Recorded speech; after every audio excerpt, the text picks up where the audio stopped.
They got 10 products, and number 1 and number 2 bestsellers. Everyone sells them. They're likely going to be like, okay, here's what we're going to do. On number 1, we're going to give 10% off across the board, and you're going to get 10% off your rates. Number 2, we're going to give 13% off, and you'll get like they're going to have a plan for their bestsellers. You can make some deals in there and bundles in there that like maybe you can even get something exclusive to you for Black Friday on those things.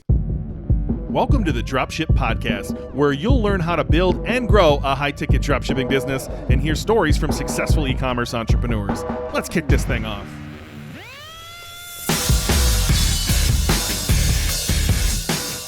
Hey, welcome to the Dropship Podcast. Are you ready for Q4? If you're in e-commerce, this is the greatest time of year. I know John's had different experience than me. We've kind of talked about this before. Maybe we'll rehash it today. But I've been part of businesses where we've done $1 million on Black Friday. We've done $1 million on Cyber Monday. This can be the most glorious time of year and stressful, but you need to be prepared for it. So I want to talk to people who are running businesses today. If you haven't started running a business, I hope this gets you excited. Wouldn't you like to do $1 million day? I sure would like to do another $1 million day. Those were fun days. And so I want to make sure people are ready to go here and get them started. And I know, John, you mentioned this before. You mentioned you have had some businesses that saw zero bump. Now I have the same thing. My pet health business, zero bump. Do not see anything in Q4. I see a boost in Q1 of anything. Have you been part of ones where they have seen the bump? Yeah, definitely. Definitely have seen ones where you see the bump, and like I think it's like I can see that. I think there are some factors that contribute to that or don't. As well. Obviously, customers come to everybody knows what Black Friday, Cyber Monday is. BFCM, and all of that week. I mean, every customer knows what this is now, and so people come into that period of time, and I notice every year that these sales start earlier and earlier. I remember the first when Black Friday was kind of online was a thing, and it was like literally Friday to Monday, and then the next year it was Thursday to Monday, and then it started being the start of the week before the Friday to Monday. And now it seems like you've got pre-Black Friday sales that people do now. I don't know if you've seen them. Like it's like we're having a pre-Black Friday sale, and then we're gonna. So it essentially starts at the start of November now for some people. I got to tell you, my friend Taylor Holiday is like the head of DTC Twitter.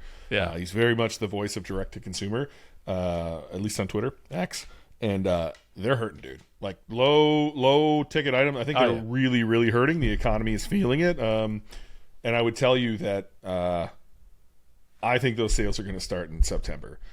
Possibly like October. Like it's that bad that they are dying. I'm seeing it in forums that I'm part of too. And so like if you thought they started the week before, like this is gonna get bad, dude.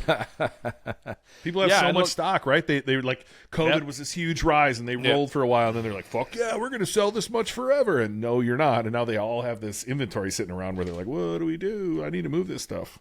Yeah, and I think there are big differences. Like there is a huge segment of the e-commerce market that makes a majority of their annual revenue in Q4. Yeah. It's just not high-ticket dropshipping is not that. We tend to see more steady and predictable sales throughout the year. And yes, some niches have seasonality. Like part of the year is more busy than others.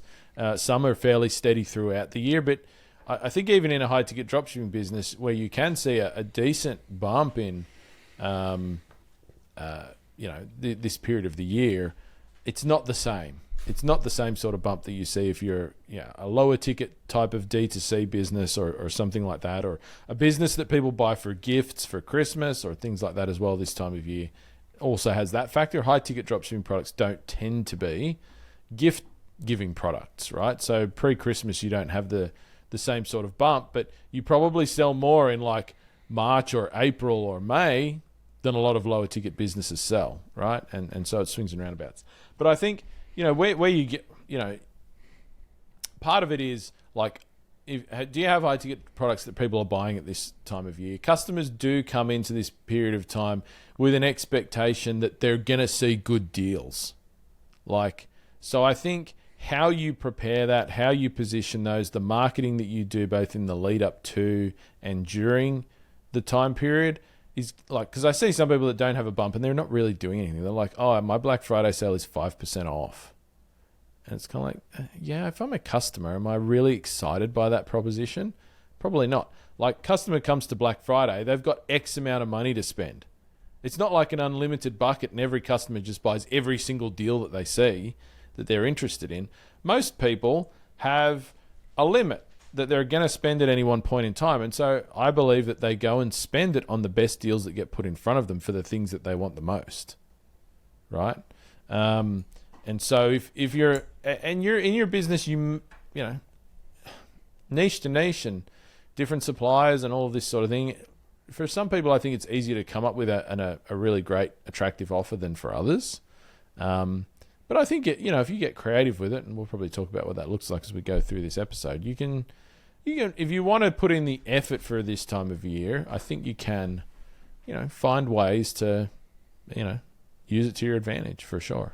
If you're listening in and you'd like to take the first steps towards building your own high-ticket dropshipping business, head to dropshipbreakthru.com/go, where we've got a free training waiting for you that's going to walk you through the first steps you need to take to start your own high-ticket dropshipping business. And I'm going to walk you through an actual example of what one of these businesses looks like. You said these aren't like gifts or Christmas gifts. There is one avatar, and I tell you it on many shows who it is. It's the affluent white male who's like head of the household. They've bought for everybody else, and they're like, I'm fucking buying what I want. Where you'll often see that those same businesses get a boost in Q1 as well.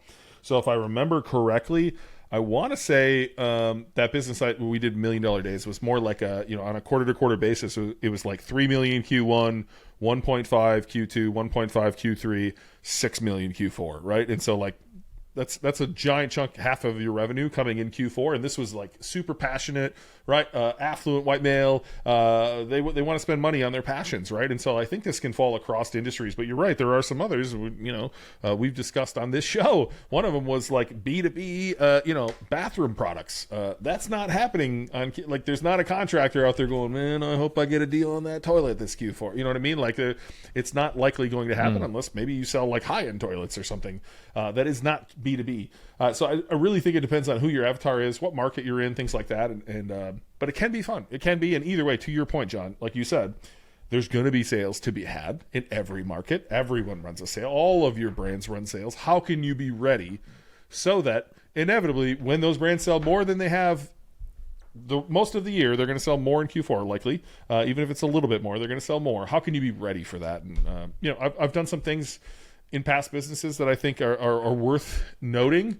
What jumps to your head right off the top?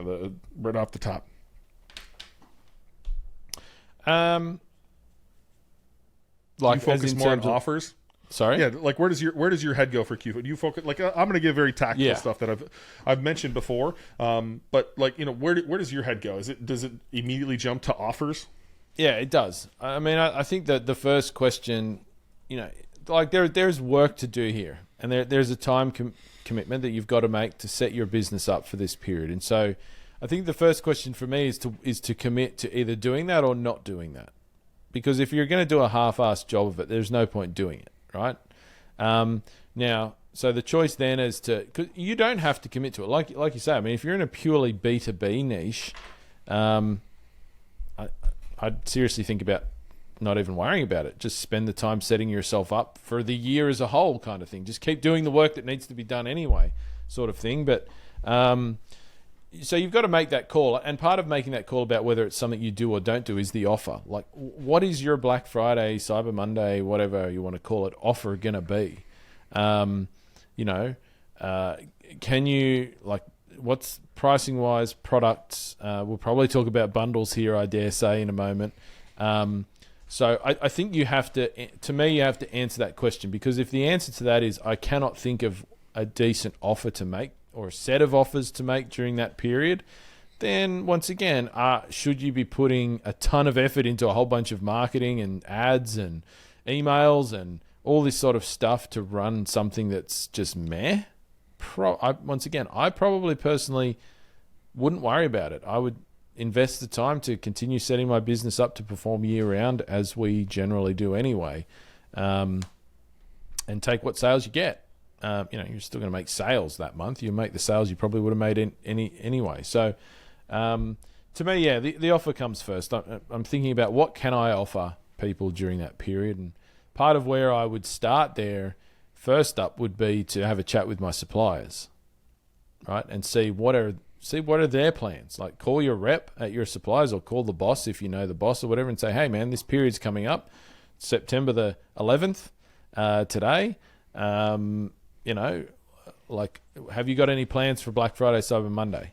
See what they say. Oh yeah. Well, we're gonna offer. We want to sell these products. Like, so they may have a plan, but don't expect them to have a plan.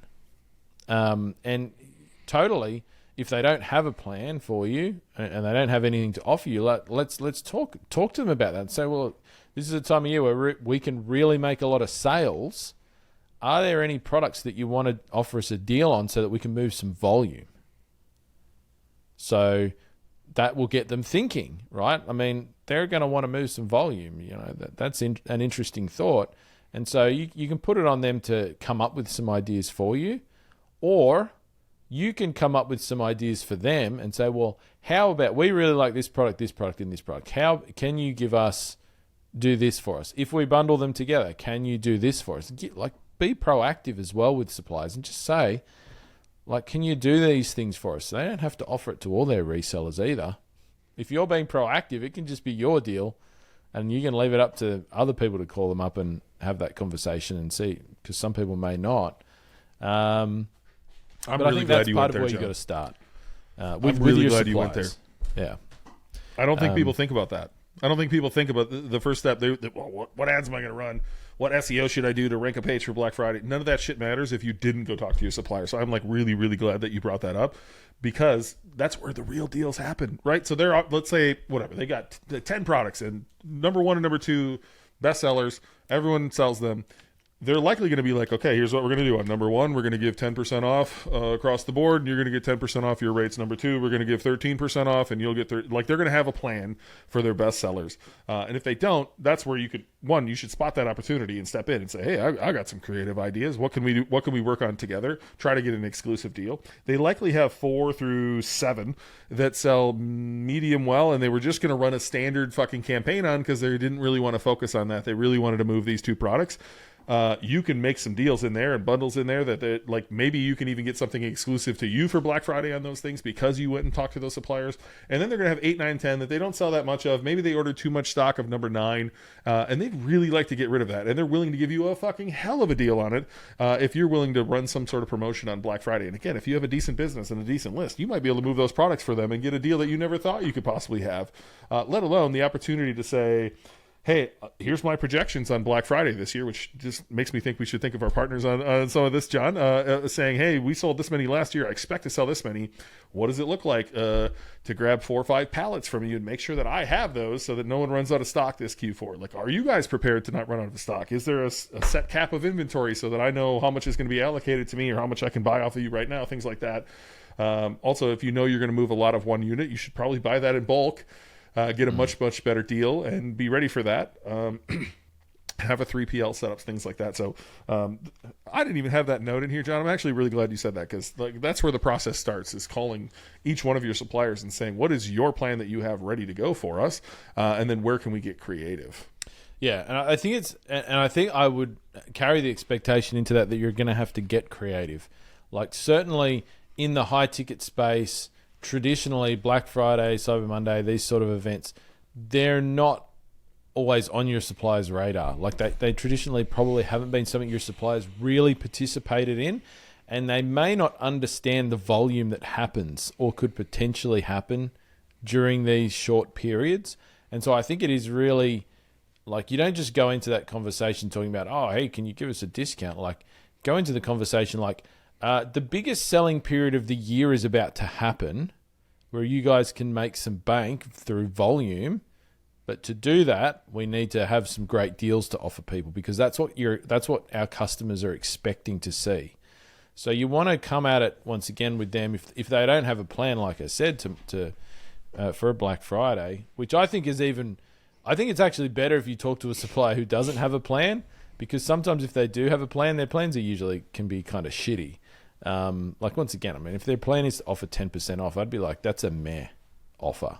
Like, honestly, that's not a no-brainer offer for a customer, because they're probably going to get 10% off you at any other time of year when they call up and go, hey man, can you give us a discount? You're probably going to go, oh yeah, sure, I can give you 10% off, right?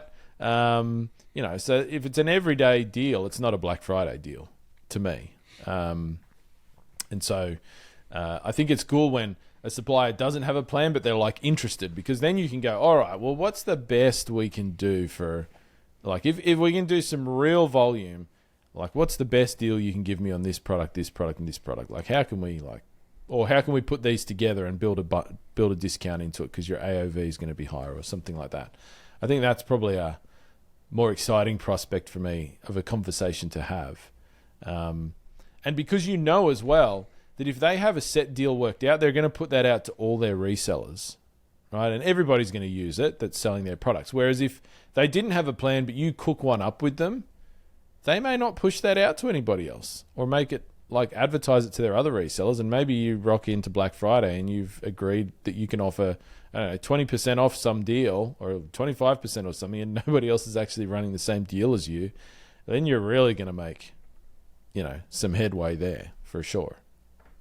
I think the suppliers fall on a bell curve. I'm assuming, John, you know what one is. If you're on video, you can see me, right? It's like, it starts here and then big bell curve and starts here. So there's like the fringes of the bell curve are where you have opportunity here. So most suppliers will fall in the 90% that are inside the big bell curve. They have a generic plan. Everyone has to do the generic plan. That's the way it is. And then on the edges, you'll have these huge companies who have a lot of something that they'd like to move. And if you can work with them, they might have a deal for you. And on the very other side of this, you're going to have mom and pop shop. Like, often when we're selling high ticket products, it's these very small businesses who have just created a really cool product. I remember selling pellet grills, and there was a guy, he was in Chicago. He had 3 people working for him. He looked like he worked out of a shack. They made really cool pellet grills. And they had no idea what to do for marketing. You know what they had an idea of doing? They had an idea of making a really cool fucking pellet grill. And so when I would come to them with ideas, they were thrilled that I would come to them with ideas. And I think there's an opportunity in those small small businesses of you having a real conversation, human to human, building that relationship and asking, hey, what do you actually have available? What can we do here? I'd love to run you out of stock. I think that'd be really fun. I'm sure they, as a small business, they'd be thrilled to burn through all of their stock and make a bunch of money in Q4. And so that's probably where your opportunity lies, is on those edges, in my opinion. Absolutely.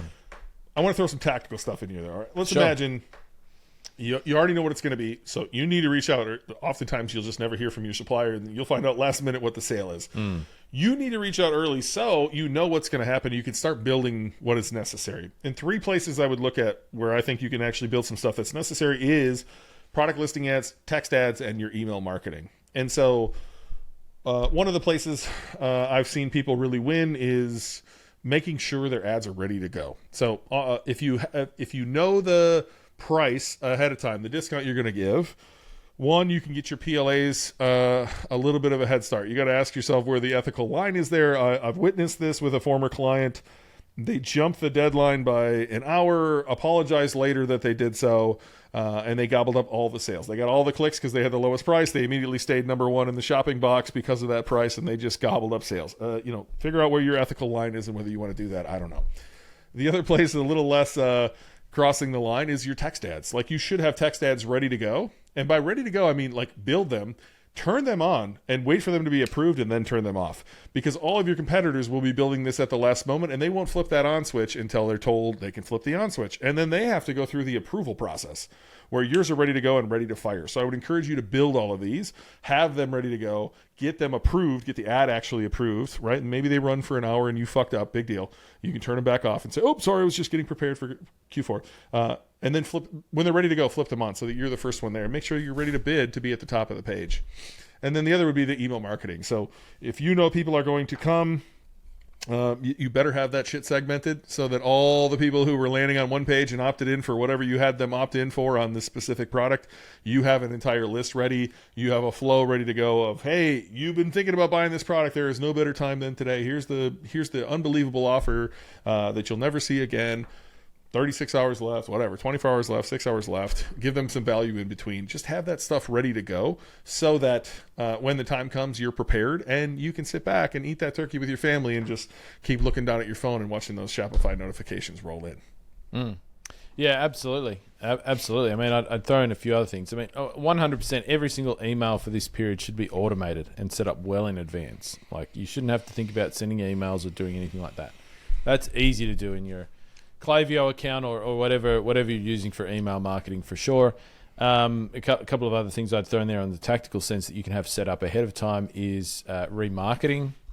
So hopefully you did this some time ago, but this time of year is the reason why in the course we have people set up long remarketing lists, like the maximum, like a 540-day visitors list in Google, or a 365, 180 days one in Facebook, Instagram, which is the maximum you can do there at the moment, of people who have been to product pages on your site in that time period, right? You can set up your customer list if you have a customer list in both Google and Facebook, and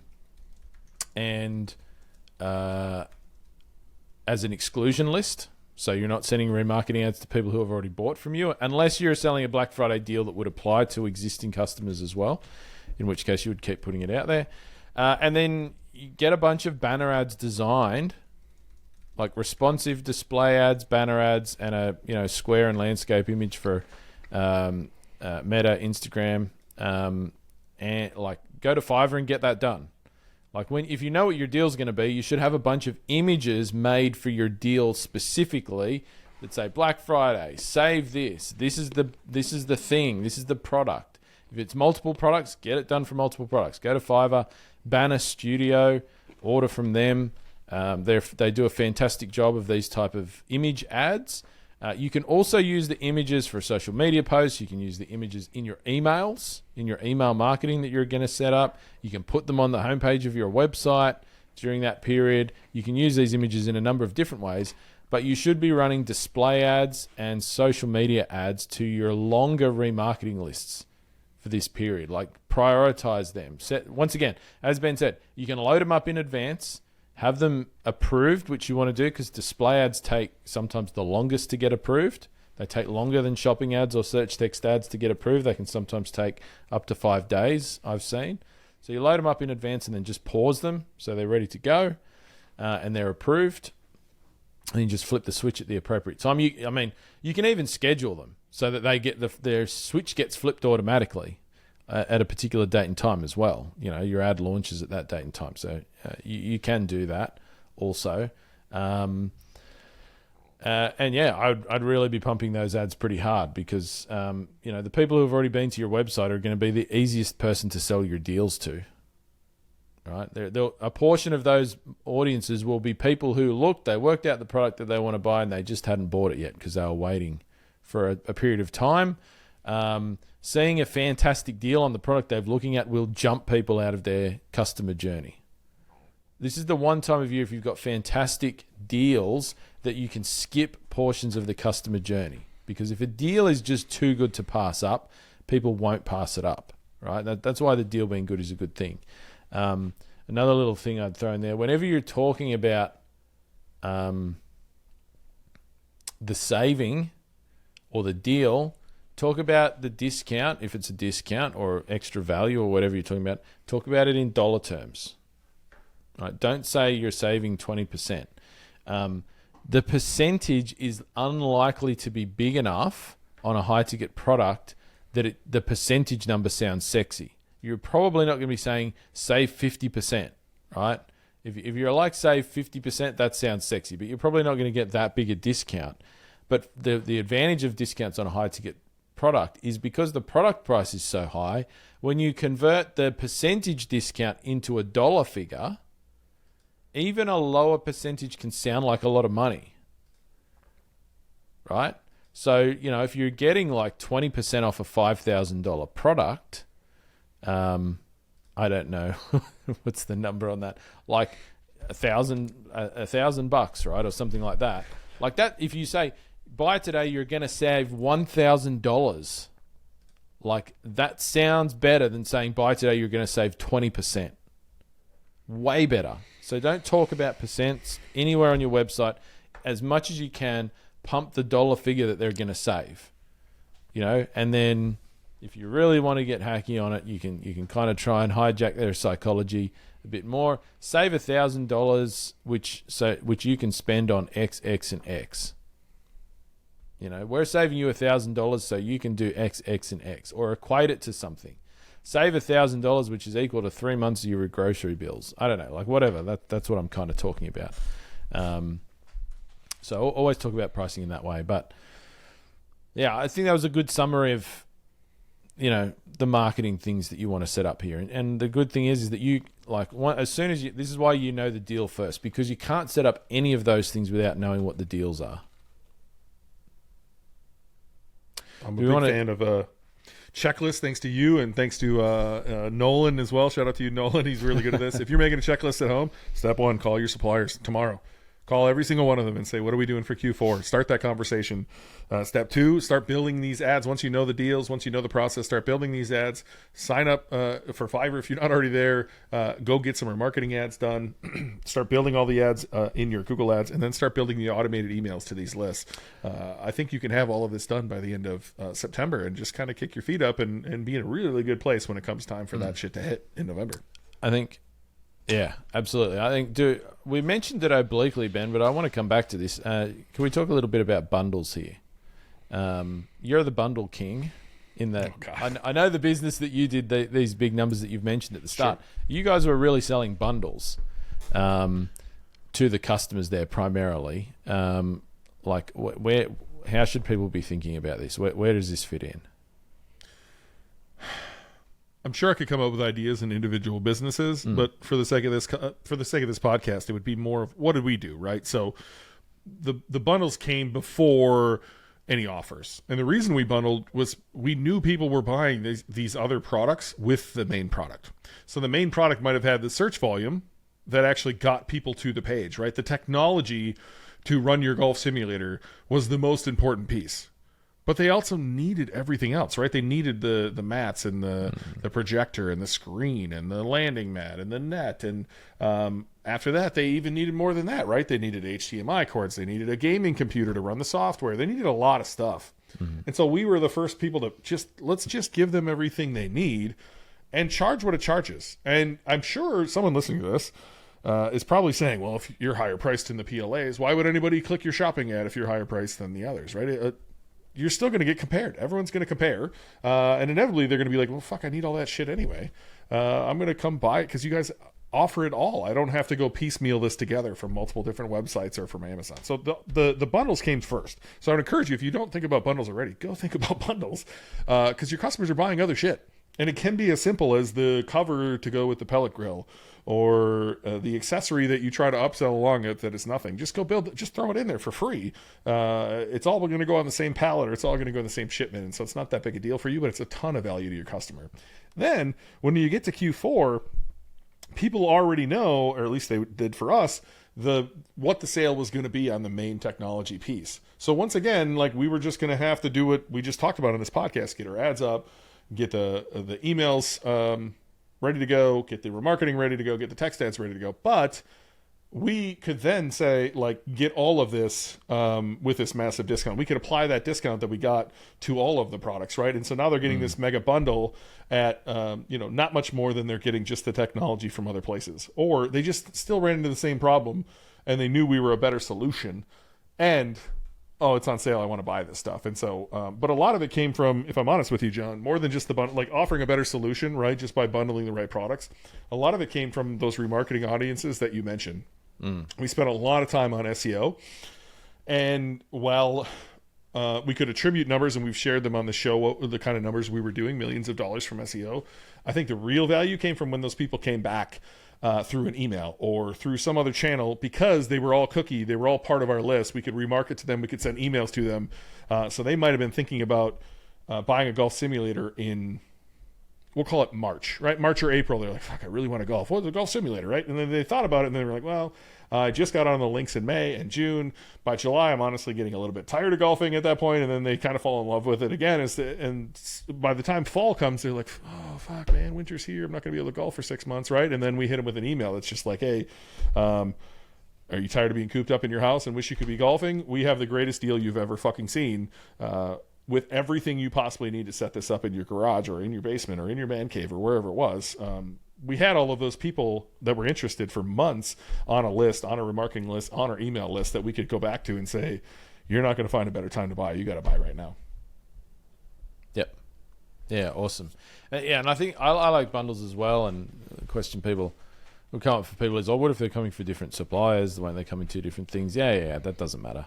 Don't worry about that. That's really a communication thing with your customer. Just let them know it's going to come in different packages. They'll be happy with that in like your follow-up emails or something like that. The other thing I like sometimes that bundles can be handy as well is like if you can't get a massive discount, like individual discount to run in Black Friday on individual products, but you talk about your savings in dollar terms, when you put two products together that might have that the customer would use together, like the bundle has to make sense. You can't make artificial bundles and think people are going to buy them. And some niches you might not have much of this capacity, right? But some you will. You put two things together that like have a 10% discount, and so individually their discount doesn't sound like a lot, but you put them together as a bundle, and so if people buy the bundle, they're getting 10% off both. And then you equate those two sets of savings to a combined dollar term number. Like I said, it sounds a lot bigger, and it starts to sound better, even though it's only 10% off each item. Combined, it still might, once again, on higher ticket products, it might equal like $1,000 saving or something. It actually starts to sound like a bit more of an irresistible deal than if you're advertising those products with the smaller percentage discount separately. And so you put those things together and make a deal sound better than it otherwise would. And if it's genuinely two products or three products or four or five or whatever that people are going to use together, then you can definitely use that to your advantage at this time of year, and frankly, maybe through other parts of the year as well. You can find a way to do that also. But yeah, I'd encourage people to think about that. Once again, when you're thinking about that offer stage, it's one of the questions at the start. Like, when can I get a deal from suppliers? What's the deal? Think about what are my opportunities to build some bundles here, to put together some bundles and work that into those conversations and that consideration as well. I don't know about you, John, but 31 minutes later, I actually have like a lot of ideas for a bunch of our sites after this. So this felt like more of a brainstorming session. Hopefully you watching this got some ideas too. Throw them in the chat below. Maybe we'll do another podcast on some of these unique ideas that you guys come up with as well.